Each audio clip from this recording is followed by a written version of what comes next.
Shalom, berjumpa kembali Bola-bola Unyu Manis. Siang hari ini saya ingin memberikan reaksi.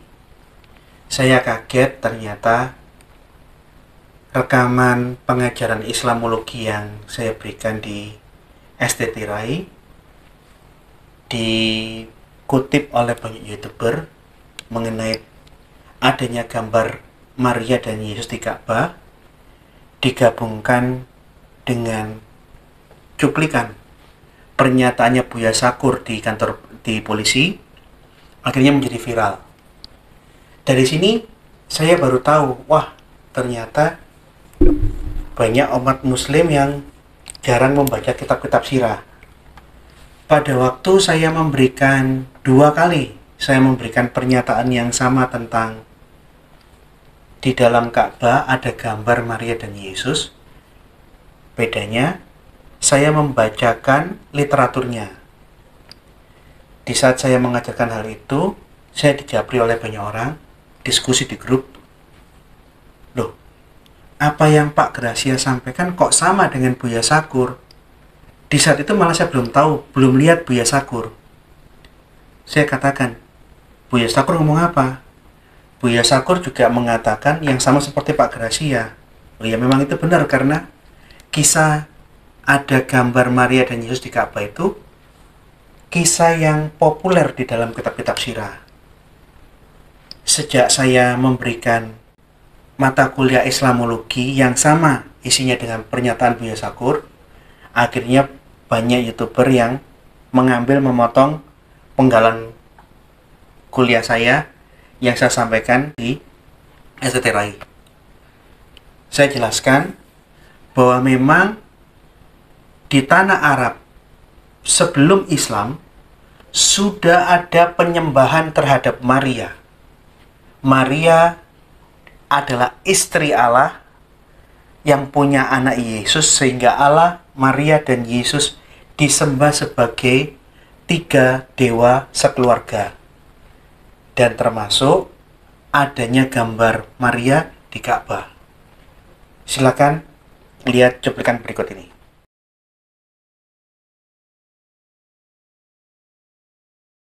Termasuk sekte Maria, karena di dalam catatan sejarah Islam di Ka'bah itu ada patung, diletakkan patungnya Maria dan ada gambarnya Maria. Bahkan di dalam salah satu riwayat, di saat Muhammad menguasai Mekah, semua gambar-gambar berhala, gambar-gambar dewa-dewa itu dihapus, kecuali gambarnya Maria dan Yesus.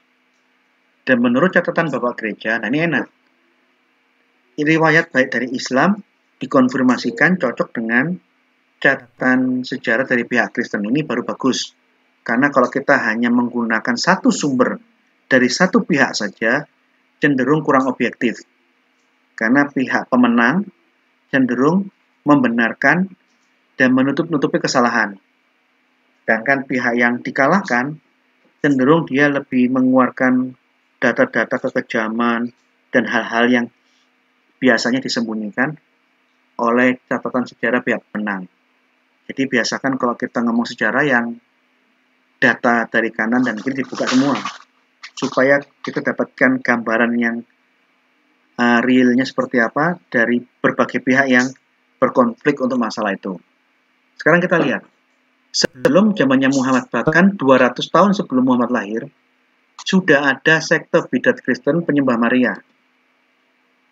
Menurut catatan Bapak-Bapak Gereja, sekte Maria Idolatry, sekte penyembah Maria ini sudah masuk dan tinggal di Mekah di abad keempat. 200-300 tahun sebelum zamannya Muhammad. Sudah ada sekte ini.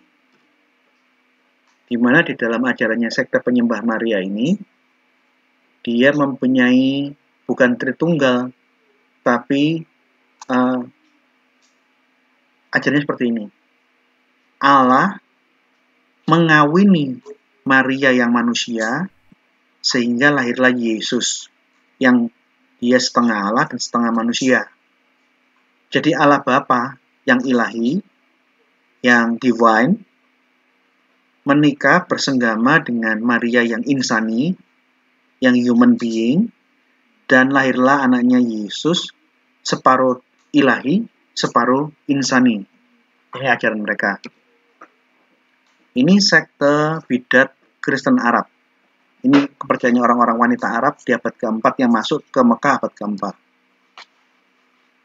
Dalam penghormatan ritualnya terhadap Maria, sekte Maryamid, sekte penyembah Maria ini mengelilingi Ka'bah, dan di saat dia mengelilingi Ka'bah dan ada patung Maria di situ, mereka membuat sesaji.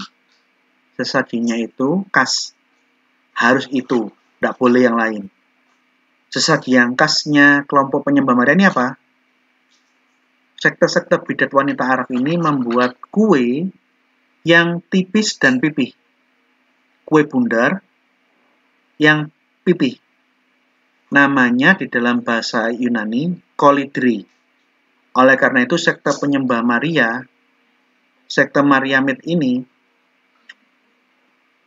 di dalam bahasa yang lain namanya adalah sekte kolidrianisme, sekte roti bundar pipi. Karena dia kalau keliling membawa sesajinya harus kue bundar pipi yang ditaruh di depan patungnya Maria. Nah, kadang-kadang saya mikir, kok catatan bapak-bapak gereja mengatakan roti sesajinya untuk Maria yang sudah dipersembahkan wanita-wanita bidat Arab abad keempat ini bentuknya roti bundar pipi. Jangan-jangan roti Maryam yang ada di Jakarta, di Surabaya, di Malang, jangan-jangan nih rotinya bidat nih.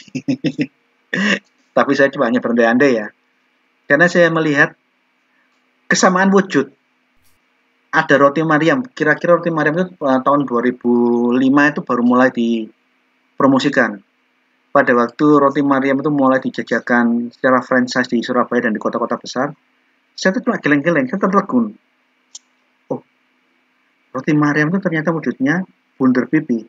Terus saya mikir, tuh, bukankah roti sesajennya untuk dewa patung Maria di Mekah abad keempat itu roti bundar pipi? Jangan-jangan ini rotinya bidat dong. Tapi ya itu hubungannya seperti apa saya nggak ngerti lah. Cuma saya hanya menyajikan bahwa ada kesamaan antara data-data sejarah di dalam dunia kekristenan, catatannya bapak-bapak gereja, dengan wujudnya roti Maria di zaman sekarang, roti Maryam. Anda bisa baca bukunya Geoffrey Parinder, Jesus in Islam, in Quran. Dia jelaskan bahwa ada sekte Kristen, sekte sesat, bidat-bidat wanita Kristen Arab yang tinggal di Mekah, yang mengagumi Maria dan menyembah Maria sebagai istrinya Allah. Jadi tritunggalnya mereka di dalam nama Allah Bapa, Allah Mami, dan Allah Anak dan anaknya, kira-kira begitu. Nih. Mereka, menurut contohnya Geoffrey Parinder, sekte penyembah Maria ini menyembah Maria dengan cara yang tidak pantas. Kaum kolidrian, kaum roti bundar, sekte Maryamid ini adalah sebuah sekte wanita Arab abad keempat mempersembahkan kepada Maryam dalam wujud patung sejumlah roti bundar pipi kolidri, seperti yang pernah mereka lakukan pada Ibu Bumi yang mulia pada zaman pagan. Epipanius, bapak gereja abad 5, ini malah abad 5 malah. Ini mungkin ada salah sedikit tentang penanggalan abad. Kalau ngomong Epipanius ini bukan abad keempat, ini abad kelima. Epipanius, penentang kesesatan ini, mengatakan bahwa Trinitas harus disembah. Bapa, Putra, Roh Kudus, Allah, Firman Allah, dan Roh Allah harus disembah. Tetapi Maria tidak boleh disembah. Kemungkinan sekte bidat Kristen ini masuknya abad keempat, tapi masih eksis di zamannya Epipanius, karena Epipanius ini bapak gereja abad 5. Nah, tidak ada satupun orang Kristen di gereja manapun, termasuk gerejanya Pak Deking Gadas. Mari kita berdoa di dalam Allah, di dalam nama Roh Tritunggal, God the Father, God the Mommy, and God the Son, dan anaknya. Tidak pernah ada. di dalam nama bapak, di dalam nama mami, di dalam nama anaknya. Tidak ada bapak, ibu, anak ini KB apa memang? Keluarga berencana atau gimana? Ngawur. Tritunggal bukan papi, mami, dan anak. Tapi Bapa, Putra, dan Roh Kudus, di mana Bapa, Putra, dan Roh Kudus ini kata kiasan, bukan dalam makna harafiah. Bapa itu Allah, wujud Allah yang esa. Anak adalah kiasan untuk firman Allah yang kekal yang satu di dalam Allah. Roh Kudus, rohnya Allah, hayat Allah, hidupnya Allah. Ketiganya ini satu. Tidak mungkin Allah ada tanpa firman-Nya, atau Allah ada tanpa hidup hayatnya, tanpa rohnya. Tidak mungkin. Oleh karena itu, Bapa, Putra, Roh Kudus, inilah Tritunggal, Maha Kudus, Allah yang Esa, yang diimani orang Kristen. Anda masuk gereja manapun, pasti doktrinnya sama. Nah, doktrinnya Bapak, Ibu, dan anak, tidak pernah ada. Tidak pernah ada di dalam dunia kekristenan. Allah kawin sama Maria, punya anak setengah Allah, setengah manusia. Ini doktrinnya bidat. Kristen menolak ini. Tritunggal harus disembah.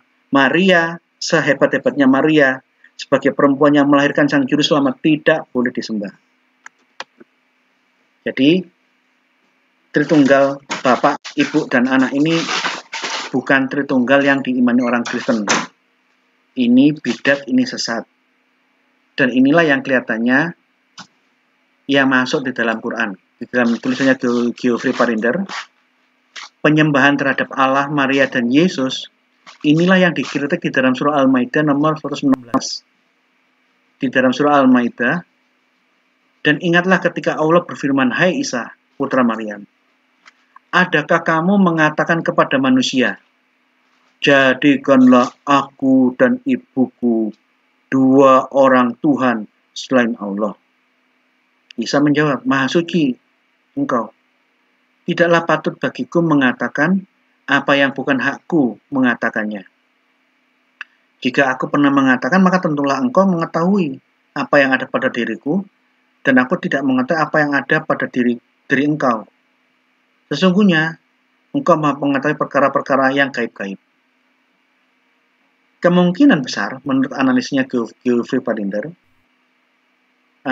ayat Al-Maidah 5 ayat 16 yang dikritik Al-Quran bahwa adanya penyembahan Allah di samping Allah punya istri Maria dan juga Yesus, Bapak, Ibu, dan anak disembah ini bukan kritik Al-Quran terhadap mainstream kekristenan karena tidak ada ajaran seperti ini.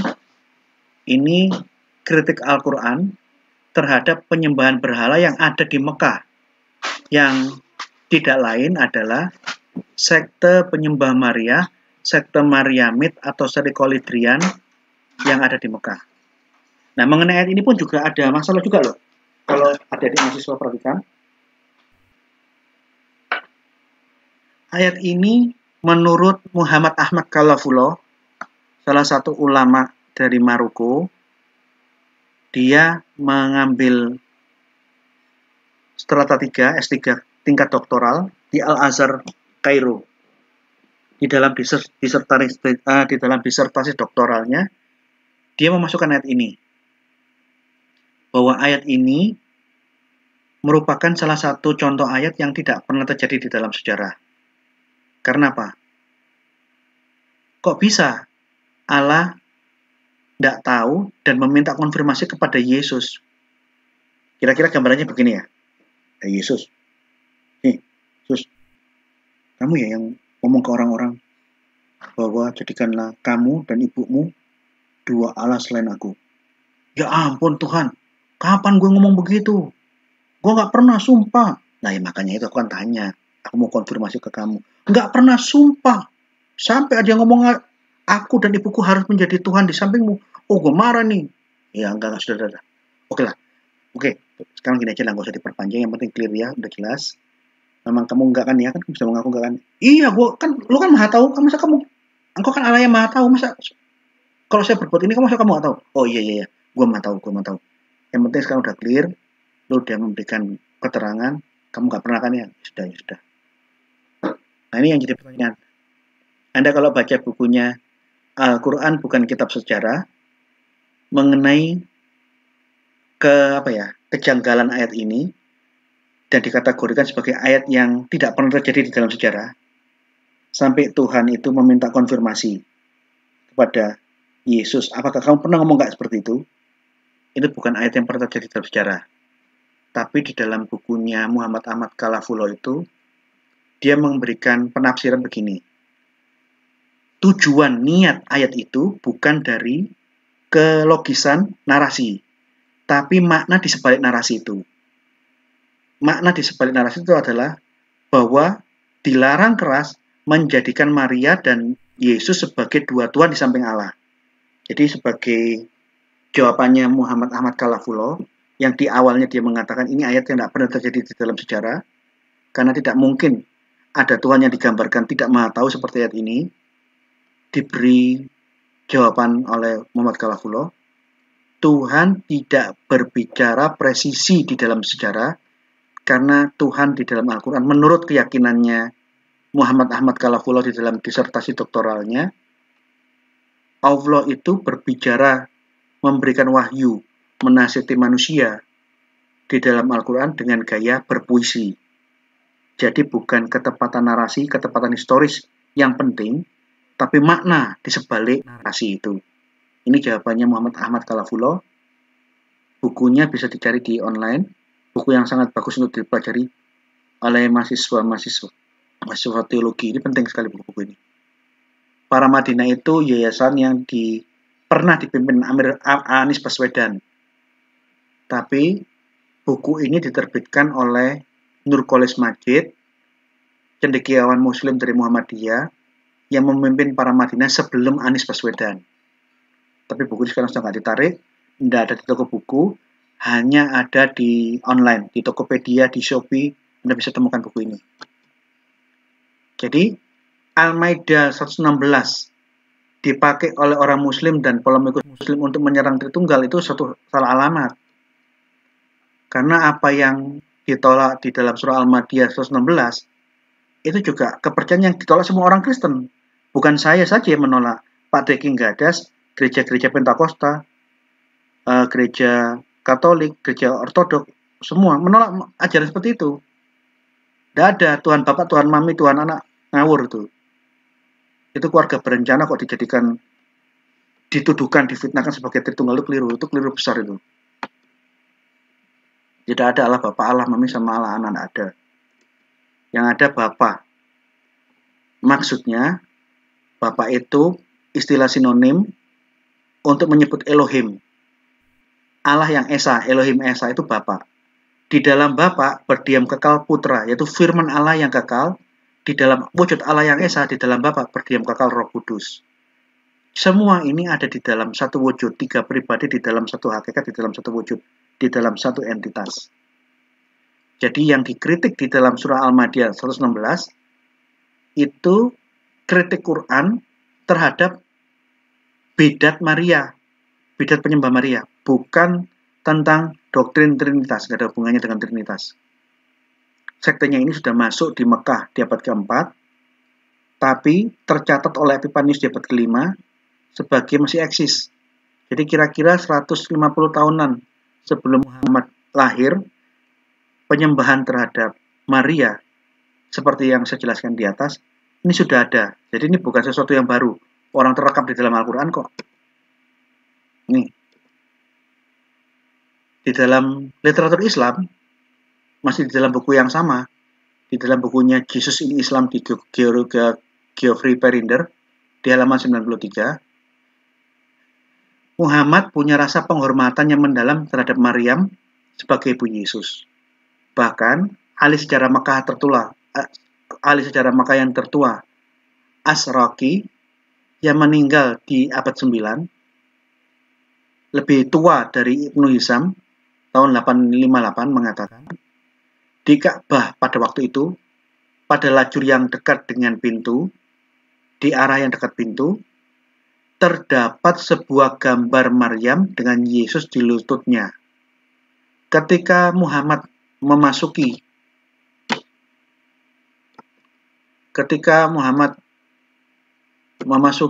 Mekah dengan kemenangan penaklukan kota Mekah, mengambil alih kota Mekah, ia memerintahkan hancurkan patung-patung yang berada di sekeliling Ka'bah dan hapus semua lukisan-lukisan para nabi dan malaikat.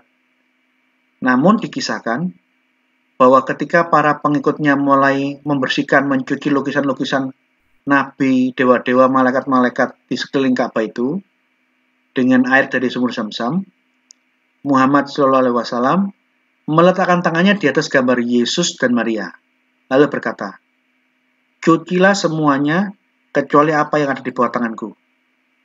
Semua gambar yang lain hapus, cuci, bersihkan, hilangkan, tapi jangan hilangkan gambar Maria dengan Yesus di pangkuannya Maria. Apakah kisah ini benar atau tidak? Katanya Giovanni Wander. Enggak. Ini benar apa enggak kisahnya? Enggak. Yang jelas riwayat ini menunjukkan bahwa Muhammad memberikan penghormatan terhadap Yesus dan ibunya.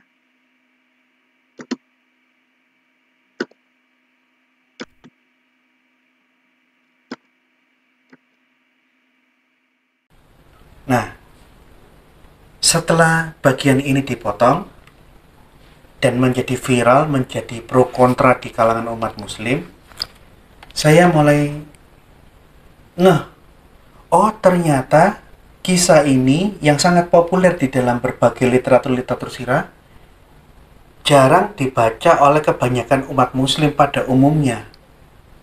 Saya sudah memahami, sudah tahu tentang kisah ini, dan memang riwayat kisah ini menjadi problematik di dalam dunia Islam sejak sebelum kuliah teologi di STT Betani Surabaya. 12 tahun yang lalu sebelum saya kuliah teologi, saya sudah mengerti tentang adanya riwayat dari Asraki, gambar Maria di dalam Ka'bah. Sekarang saya memberikan tambahan. Kisah ada gambar Maria dan Yesus di dalam Ka'bah juga tercatat di dalam kitab Al-Maghazi, meskipun ada narasi yang berbeda dari riwayat yang disampaikan Asraki. Kita bacakan ya, di dalam bab Fatul Mekah Al-Maghazi, halamannya silakan lihat di layar. Waqidi mencatat, Utsman pada waktu penaklukan Mekah, Muhammad akhirnya masuk ke dalam Ka'bah. Di dalam tulisannya Waqidi tertulis seperti berikut. Utsman datang membawa kunci dan beliau Muhammad menerima kunci itu dari Utsman. Mereka mengatakan Utsman yang telah masuk Islam sebelum penaklukan Mekah berlangsung menemui Rasulullah bersama Khalid bin Walid dari Ammar bin As. Utsman berangkat bersama kami dari Madinah. Abu Abdullah berkata bahwa riwayat inilah yang paling banyak mendapat ketegasan dari riwayat-riwayat lainnya.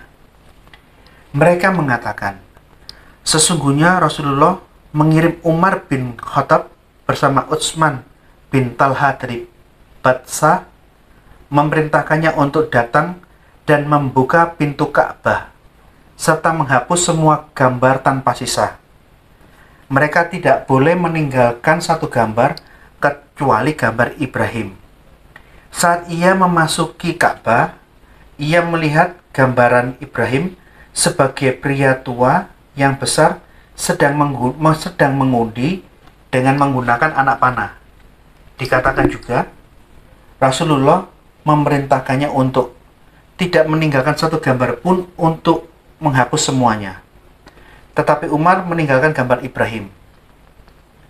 Ketika Rasulullah masuk, beliau melihat gambar Ibrahim tersebut dan berkata, "Wahai Umar, bukankah sudah kuperintahkan kau untuk menghilangkan semua gambar?" Umar menjawab, "Gambar ini adalah gambar Ibrahim." Kata Nabi, "Hilangkan." As-Suhri pernah mengatakan, saat beliau masuk, beliau melihat gambar malaikat dan lain-lainnya, serta foto Ibrahim. Beliau berkata, "Semoga Allah memerangi mereka yang telah menggambar Ibrahim sebagai pria tua yang sedang mengundi keputusannya." Lalu beliau melihat foto gambar Maryam. Nabi meletakkan tangannya di atas foto itu dan berkata, hapus semua kecuali Ibrahim. Nah, jadi di dalam narasi kitab Sirah Al-Maghazi tulisannya Waqidi, Muhammad meletakkan tangan di atas gambar Maria sambil mengatakan hapus semua gambar kecuali Ibrahim. Narasi ini janggal karena tadi begitu Muhammad masuk ke dalam Ka'bah, ada gambar Ibrahim yang digambar sebagai pria yang gemuk dengan mengundi dengan panah. Muhammad di dalam narasi ini mengatakan, kenapa ada gambar ini? Loh, katanya semua dihapus kecuali Ibrahim. Ini gambar Ibrahim, hapus ini. Nah, begitu narasinya mengatakan Muhammad memerintahkan menghapus gambar Ibrahim. Kemudian Muhammad melihat ada Maria, gambar Maria. Muhammad menaruh tangan di atas Maria. Narasinya aneh. Hapus semua gambar kecuali Ibrahim. Padahal tadi Ibrahim disuruh dihapus. Karena ada kejanggalan narasi di dalam riwayatnya Waqidi seperti ini, yang berbeda dengan narasi yang lebih tua dari Asraqi. Di saat Muhammad melihat ada gambar Maria dan Yesus di pangkuannya, Muhammad menaruh tangan di atas gambarnya Maria dan mengatakan, semua gambar malaikat, nabi-nabi dan semua gambar yang ada di sini dihapus, kecuali yang ada di bawah tanganku. Karena ada perbedaan narasi dan ada kejanggalan narasi di dalam Waqidi versi terjemahan, saya saya berusaha membeli kitab Al-Maghazi yang asli dalam bahasa Arab. Saya mau cek narasinya, apakah terjemahannya itu sama atau berbeda. Setelah saya beli, ternyata apa yang ditulis di dalam terjemahan sama dengan yang ada di dalam versi aslinya. Tidak ada perubahan. Artinya, Waqidi memberikan narasi yang berbeda dari versinya Asraqi. Nah, sekarang ada pertanyaan. Apakah riwayat ini benar atau tidak? Ini akan menjadi postingan berikutnya. Saya akan mengkaji tentang problematika kisah dalam literatur kitab sirah dan hadis. Yang jelas, informasi mengenai adanya gambar Maria di dalam Ka'bah itu tertulis di dalam banyak catatan kitab-kitab sirah, kitab-kitab sejarah yang ditulis oleh ulama-ulama muslim di zaman dahulu. Jadi karena channel Inyomanis adalah channel studi, saya mengajak, andai kata ada dari pemirsa yang memiliki dokumen literatur klasik Islam, kitab-kitab sirah seperti kitab Al-Maghazi dan yang lain-lain, bisa bersatu dengan saya. Jadi kalau misalnya Anda punya buku lebih, kirimkan ke saya. Karena memang channel saya ini sangat banyak memerlukan literatur primer. Saya tolong dukung channel ini supaya dalam tuntunan Tuhan saya bisa menambah, mengkoleksi, memiliki literatur primer untuk kajian-kajian yang bermanfaat untuk pendidikan kepada publik. Saya menghimbau, bukan hanya saya, kita semua bersama-sama mulai membiasakan diri mengumpulkan literatur. Terima kasih, Tuhan memberkati.